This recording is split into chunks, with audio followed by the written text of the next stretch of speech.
കഴിഞ്ഞ വർഷം രാജ്യത്തുണ്ടായ 2 ജൂതവിരുദ്ധ അതിക്രമങ്ങൾക്ക് പിന്നിൽ ഇറാനാണെന്ന കണ്ടെത്തലിന് പിന്നാലെ ഇറാനിയൻ പ്രതിനിധിയെ പുറത്താക്കി ഓസ്ട്രേലിയ. കഴിഞ്ഞ വർഷം സിഡ്നിയിലും മെൽബണിലും ജൂത സ്ഥാപനങ്ങൾക്ക് നേരെയുണ്ടായ ആക്രമണങ്ങൾക്ക് പിന്നിൽ ഇറാനാണെന്ന് രഹസ്യാന്വേഷണ റിപ്പോർട്ടിൽ ഉണ്ടായിരുന്നു. സമൂഹത്തിൽ ഭിന്നതയുണ്ടാക്കാനുള്ള ശ്രമമാണ് ഇറാൻ നടത്തുന്നതെന്ന് പ്രധാനമന്ത്രി ആന്റണി അൽബനീസ് പറഞ്ഞു. അതേസമയം ഓസ്ട്രേലിയൻ നടപടി ആഭ്യന്തര പ്രശ്നങ്ങളിൽ നിന്ന് ശ്രദ്ധ തിരിക്കാനാണെന്ന് ഇറാൻ പ്രതികരിച്ചു. സമൂഹത്തിൽ ഭിന്നതയുടെ വിത്ത് വിതയ്ക്കാനുള്ള ശ്രമമാണ് ഇറാൻ നടത്തുന്നതെന്നാണ് ഓസ്ട്രേലിയൻ പ്രധാനമന്ത്രി ആന്റണി അൽബനീസ് വാർത്താസമ്മേളനത്തിൽ പറഞ്ഞത്. ക്യാൻബറയിലെ ഇറാനിയൻ അംബാസഡർ അഹമ്മദ് സാദേഖിയോടും മറ്റ് 3 ഇറാനിയൻ ഉദ്യോഗസ്ഥരോടും 7 ദിവസത്തിനുള്ളിൽ രാജ്യം വിടാൻ ആവശ്യപ്പെട്ടിട്ടുണ്ട്.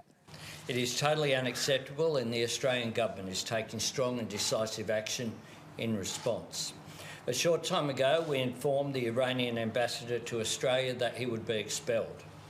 We have suspended operations at our embassy in Tehran and all our diplomats are now safe in a third country. കഴിഞ്ഞ ഒക്ടോബർ 20-ന് സിഡ്നിയിലെ ലൂയിസ് കോണ്ടിനെന്റൽ കിച്ചൺ എന്ന കഫേയിലും ഡിസംബർ 6-ന് മെൽബണിലെ അഡ്ഡാസ് ഇസ്രയേൽ സിനഗോഗിലുമുണ്ടായ ആക്രമണങ്ങളാണ് നടപടിക്ക് ആധാരം. 1960-കളിൽ ഹോളോകോസ്റ്റ് അതിജീവിതരായ യഹൂദർ നിർമ്മിച്ചതാണ് മെൽബണിലെ സിനഗോഗ്. ഈ സിനഗോഗിന് തീയിടുകയാണ് ഉണ്ടായത്.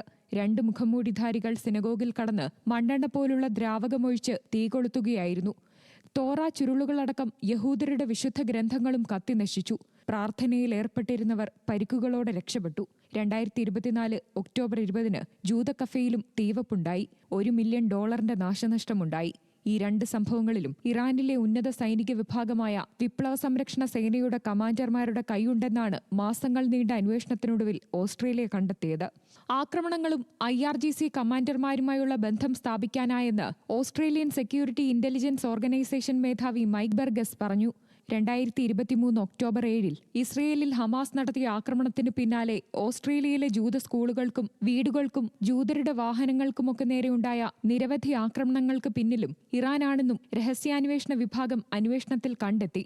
2ാം ലോക മഹായുദ്ധത്തിനു ശേഷം ഇതാദ്യമായാണ് ഓസ്ട്രേലിയ ഒരു രാജ്യത്തിന്റെ അംബാസഡറെ പുറത്താക്കുന്നതെന്ന് വിദേശകാര്യമന്ത്രി പെന്നി വോങ് പറഞ്ഞു.